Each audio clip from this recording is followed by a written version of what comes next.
Alberto, o Diogo fez a arenga dele contra o Nordeste e você coloca no seu estudo, teu mentor é o Roberto da Mata, que é sempre esse choque entre o arcaico e o moderno, né? Digamos, o Nordeste é o arcaico, você diz que você vê uma evolução, uma mudança.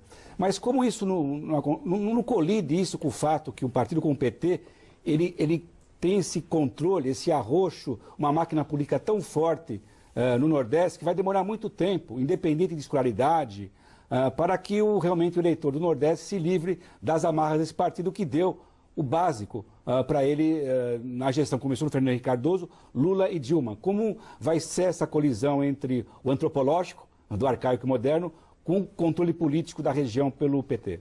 Esse é um tema que eu gosto muito. Meus pais são nordestinos, eu sou. Fui criado no Rio, moro em São Paulo, sou casado com uma catarinense, tenho 2 filhos que nasceram no Rio e um em São Paulo. Então, eu tenho de tudo na minha vida pessoal, tá?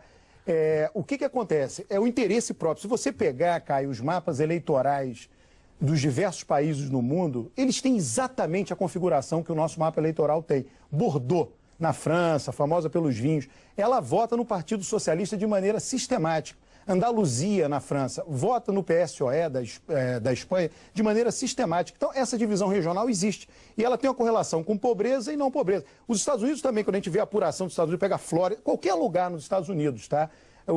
A região mais pobre dos Estados Unidos vota nos democratas e as regiões menos pobres votam nos republicanos. Então, o Brasil tem isto idêntico a todos os países do mundo. E aí, de novo, vai valer... Ao contrário, não, Alberto, desculpa. O Nordeste brasileiro é o sul-americano. O eleitorado... Não, os Estados Unidos é diferente, tá? Renda, você não pega... menos escolaridade, eles... Não, os Estados Unidos tem diferença. Você tem que olhar, por exemplo, você tem que olhar estado por estado, região do estado por estado. Não dá para fazer essa divisão regional, lá é muito misturado, tá? Então você pega as áreas geograficamente mais rarefeitas, tem menos gente, são mais ricas, que é o meio oeste americano, se você quiser pegar áreas, tá? E aí, por exemplo, na Flórida, você pega o mapa de votação da Flórida, em torno de Miami, que os democratas são maciçamente votados. No restante da Flórida, não. Aí você vai pensar, então a área geográfica é menor, mas tem mais gente lá. Se você pegar o mapa do Rio de Janeiro, é idêntico. O PT é mais votado numa área geograficamente menor, só que tem maior população lá. São idênticos, são idênticos. Eu já estudei todos esses mapas. Então, você tem um padrão de votação previsível. A Alemanha é a mesma coisa.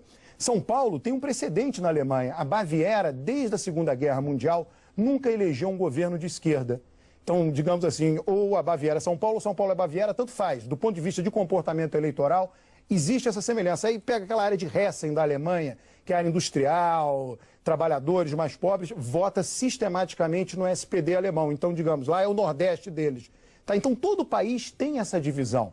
Isso é algo inteiramente normal. E não tem a ver necessariamente com a cabeça do brasileiro, a cabeça do francês, mas tem a ver com o interesse próprio, né? Quem te representa? A população pobre do Nordeste e pobre das grandes cidades, enfim, Rio de Janeiro, Minas, você olhando o mapa e colocando uma lupa no mapa de Rio de Janeiro e Minas, você vai ver isso.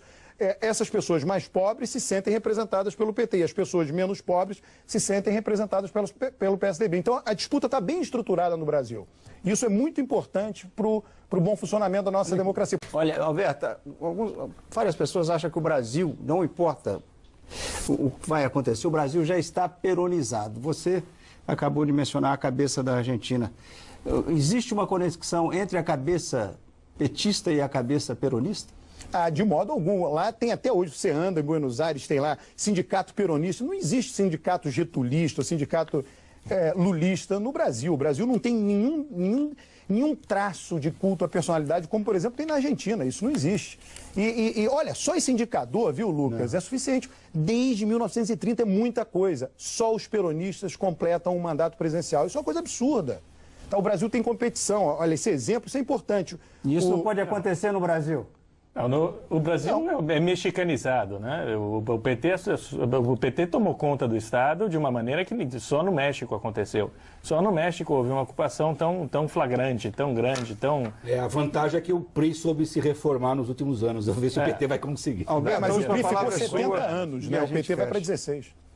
Então está muito longe, 70 menos 16, a diferença é bastante grande. Não, o perigo é exatamente esse.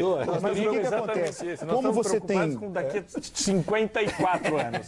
A sobrevivência do PT está assegurada pela existência do Nordeste, a sobrevivência com força do PSDB está assegurada pela votação de São Paulo, pela existência de São Paulo. Então a competição está aí.